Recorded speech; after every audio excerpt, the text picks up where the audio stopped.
हाँ जी, अस्सलाम वालेकुम। हाँ जी जनाब, की हाल है? ठीक हो? खरीत है?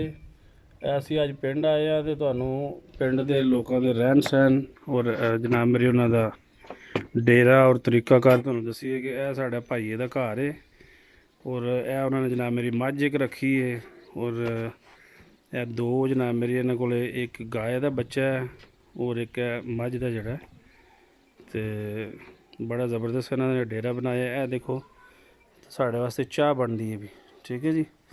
ਉਹ ਦੇਸੀ ਤਰੀਕੇ ਨਾਲ ਪਿੰਡਾਂ ਦੇ ਵਿੱਚ ਇਸ ਤਰੀਕੇ ਨਾਲ ਚਾਹ ਬਣਾਉਂਦੇ ਨੇ ਔਰ ਨਾਲ ਤਵਾ ਵੀ ਇਹਨਾਂ ਦਾ ਪਿਆ। ਉਸ ਤੋਂ ਬਾਅਦ ਇਸ ਤਰ੍ਹਾਂ ਦੀ ਲੋਕੇਸ਼ਨ ਹੈ।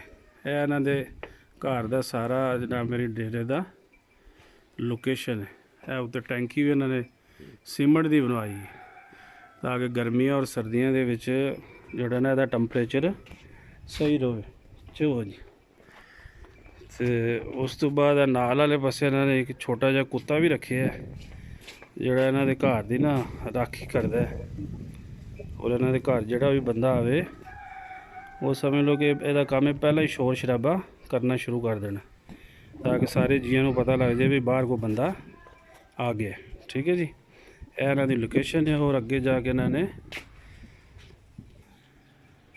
ਲੋ ਜਨਾਬ ਇਹਨਾਂ ਨੇ ਦੋ ਵੱਛੇ ਵੀ ਰੱਖੇ ਨੇ ਕੁਰਬਾਨੀ ਵਾਸਤੇ ਔਰ बड़े ज़बरदस्त किस्म के देखो इन्हों का यह बाहर वाले पासे एक डेरा इन्होंने बनाया है दरवाजे के नाल ही और ये कदे कि जिस वक्त धुप आती है तो फिर इस जगह पर आन के बाहर बन देंगे ने और यह बालन इन्होंने रखे है तो यह समझ लो हवेली भी इन्हों की इस पासे।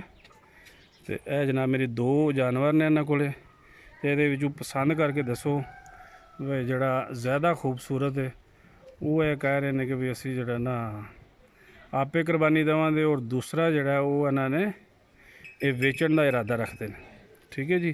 सारियां सच्चियां और खरियां गल्लां जनाब मेरी इंशाअल्लाह असी तुहाडे नाल जनाब मेरी जो नैचुरल है जो इन्हों का तरीकाकार है जो इन्हों का जीण का रहन का खाण पीण का वो सारा जड़ा तुहानूं दसांगे कि अगे जाके यह एक भाई ने साडे इन्हों की जनाब मेरी नाल रिहाश है बड़ी अच्छी चुस साहब की तो इस गली विच आमदे ने और बाकी यह थले तुसी जनाब मेरी देख सकते हो कि बिल्कुल कच्ची ज़मीन है और इन्हों इत्थे लाजमी है बनते हैं ताकि इन्हों के पैरों के विच ना कोई जख्म ने जिहदी वजह नाल कच्ची जगह ते कहते हैं कि ज़्यादा पसंद करते हैं ताकि ज़्यादा जड़ा ना अगर पक्के फर्श से इन्हों बन्नण ना तो उन्होंने इन्हों के पैरों के कोई जनाब मेरी खराबी पैदा होती है फिर इन्हों जनाब मेरी इत्थे बनते हैं ज़्यादा कोशिश करते हैं।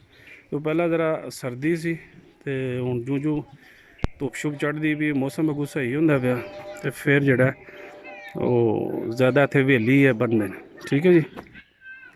असीं हुण वापसी जनाब मेरी तैयारी करने पे जड़ा ना शहर वापस जान दे, ठीक है जी। तो फिर इंशाअल्लाह तुहाडे नाल जनाब मेरी जिस वक्त असीं शहर जाने तो फिर मुलाकात जड़ी है फिर करवाने कि भाई इन्हां दा उत्थे जाके फिर तुहाडे नाल अगली वीडियो और अगली जनाब मेरी तैयारी जड़ी असीं करांगे और जिस बारे में दसांगे तुहानूं इंशाअल्लाह नवें सिरे तो अगे इन्हां ने टोका लाया है तो वह है इत्थे अंदर जनाब मेरी पट्ठे शट्ठे कुतरते हैं और रात को जनाब मेरी इनू इत्थे अंदर लिया के तो इत्थे बनते हैं। यह इन्हों का जनाब मेरी पूरा डेरा है इन्हों की खुरली है इत्थे जनाब मेरी जिन्नियां भी मझां शज्जां इन्हों कोल 3 तो 4 मझां एक टाइम ते रखते हैं, ठीक है जी। तो कदे वेच छड्डदे ने बस इन्हों का यही काम है, ठीक है सर। तो लो इंशाअल्लाह जनाब मेरी अगली वीडियो तक जनाब मेरी दियो इजाज़त। अल्लाह दे वाले रब राखा जी।